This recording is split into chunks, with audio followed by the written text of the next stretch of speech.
Toyota first introduced the all-new 2020 Harrier earlier this June in Japan. Now, this mid-size 4th-generation SUV has finally landed on our sunny shores. So let's take a look at what makes the Harrier Hybrid G so special.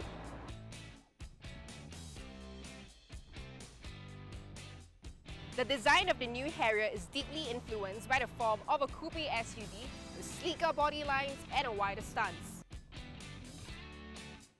Alright, so now let's talk about dimensions. Compared to the 3rd generation, this new Harrier is slightly longer and wider than the previous one, and the height is also 30mm lower. And you can really see where the coupe SUV design influences play a part.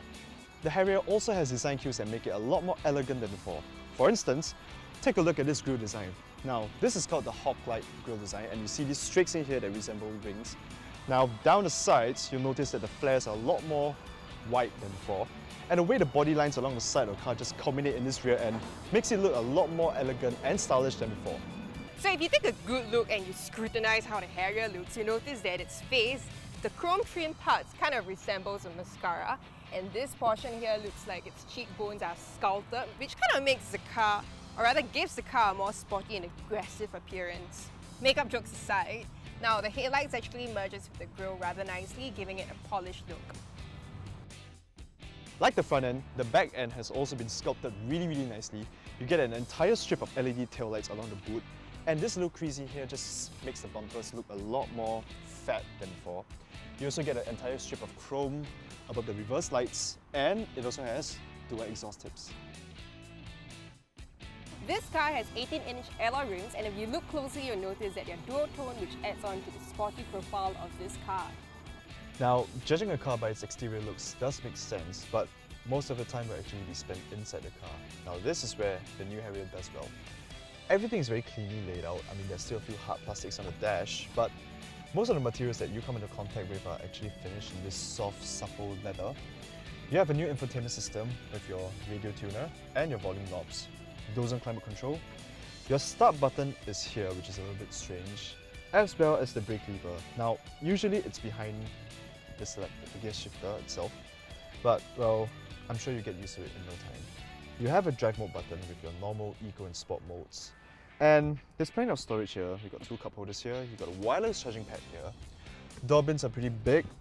Glove compartment comes with this cup holder. All in all, the interior is really nicely laid out. The steering wheel controls are nice and well, easily within reach, as are the indicators. Another cool feature this car has is this rear view mirror actually has a camera. Even in the back, the levels of refinement are excellent. So the door panels are also finished in this supple leather that Jay mentioned earlier. One thing though, the trims here looks kind of more like a fake wood laminate, but overall it still looks pretty aesthetically pleasing, if I do say so myself. So you've got these 2 aircon vents here to keep you cool in this climate. After all, Singapore is pretty hot and humid. And also seats-wise, you're actually really comfortable, very plush and luxurious, and it kind of has this bouncy texture to it as well. Okay, for kids, you have this ISO points here to put your child support if need be. They also got it on this side as well. And you can also open up the middle seat, you know, you can use it as an armrest, or you can even put your drinks here and have your own tea party.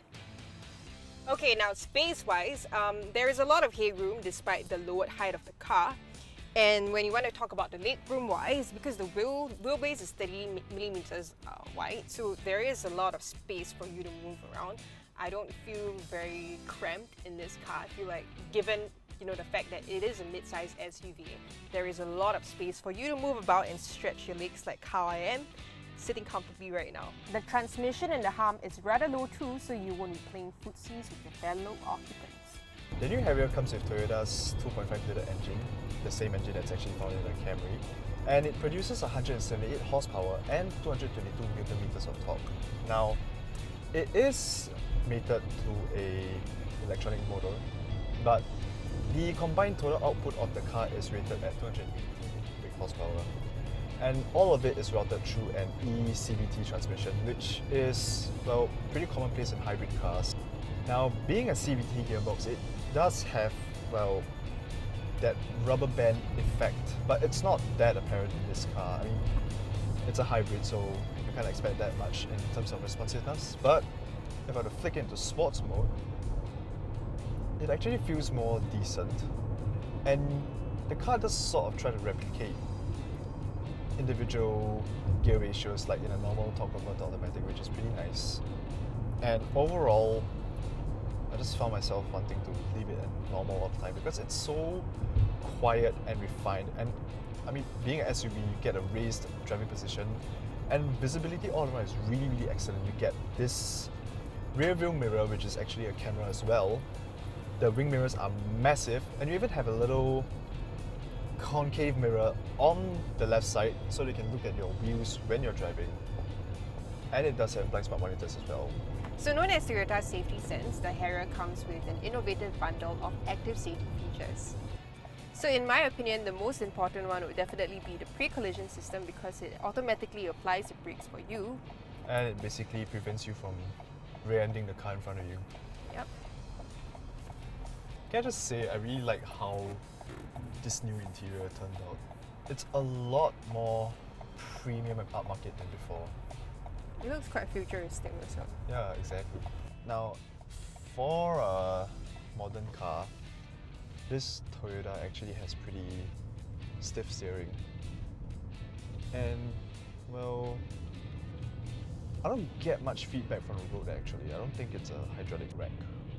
Correct me if I'm wrong. But it is precise enough. Oh, and actually the handbrake just automatically disengages when you put it in drive. And when you put it in park, it just turns back on. Now this feels like a short throw gear shifter because it's so short, but you still have this, there's still a lot of travel in it, you know. That actually have to reach pretty far forward.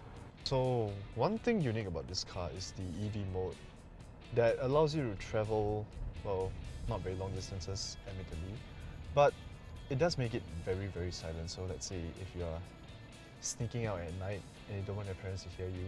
Where do you stay? Huh? Landed property? HDB, nobody will know what. That aside, if you want to sneak out on someone, just turn on the EV mode and you can creep towards them. Okay, so honestly, in my opinion, I feel like a lot of people have this assumption that the new Harrier is actually quite small. But inside the cabin, I realized that it's quite spacious. And you know, it's kind of the inside that matters because you're going to be in the vehicle for most part, right? And the seats are very comfortable. It almost feels as if I'm sitting in a sofa, you know. It's very bouncy, very structured, and very secured. You know, it can give you the support that your ex-boyfriend has never given you. All things considered, the Harrier is one of the best SUVs in its class, and you should definitely consider it on your shortlist, especially if you're looking for a ride for your family's growing needs.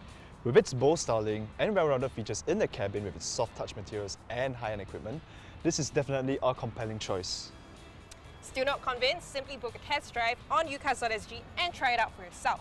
If you have any other questions on the Harrier, feel free to chat us up on our live chat function as well.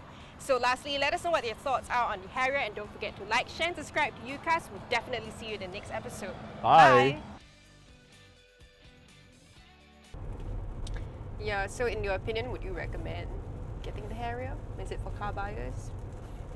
Back in the old days, the Toyota Harrier and the Lexus RX were pretty much the same car. But, so the Lexus RX got a lot bigger and a lot more insurance. While the Harrier, well, it kind of fits in as a mid-size SUV, but that's not a bad thing. Well, just avoid getting the market is flat by looking much of the RX years ago.